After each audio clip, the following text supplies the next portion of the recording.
और अब कुछ खबरें तिजारती दुनिया से। आलमी मार्केट में सोने की कीमतों में इजाफे के बायस पाकिस्तान में भी सोने की नर्ख तारीख की बुलंद तरीन सतह पर पहुंच गई। बैनुल अक़वामी बिलियन मार्केट में फी ऑनस सोने की कीमत $49 के इजाफे से $3,692 की नई बुलंद तरीन सतह पर आ गई, जबकि पाकिस्तान में फी तोला सोने की कीमत $4700 और 10 ग्राम सोने की कीमत में $4030 का इजाफा रिकॉर्ड किया गया है।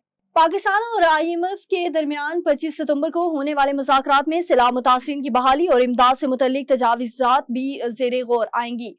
वज़ारत खजाना की ज़राए के मुताबिक हुकूमत ने तजवीज़ दी है कि Benazir income support programme BISP के फंड सैलाब मुतासरीन पर खर्च किए जाएं। ताहम इन फंड्स की मुंतकली IMF की मंजूरी से मशरूत है। ज़राए का कहना है कि IMF से इजाज़त मिलने की सूरत में BISP के कुछ फंड सैलाब मुतासरीन की मदद के लिए इस्तेमाल हो सकेंगे। पाकिस्तान स्टॉक मार्केट में 1,96,000 पॉइंट्स की हद बहाल हो गई है। कारोबारी हफ्ते के दूसरे रोज भी कारोबार के आगाज पर स्टॉक एक्सचेंज में जबरदस्त तेजी देखने में आई है। 1000 से ज्यादा पॉइंट्स के इजाफे के साथ पाकिस्तान स्टॉक मार्केट में 100 इंडेक्स 1,56,467 पॉइंट की सतह पर पहुंच गया।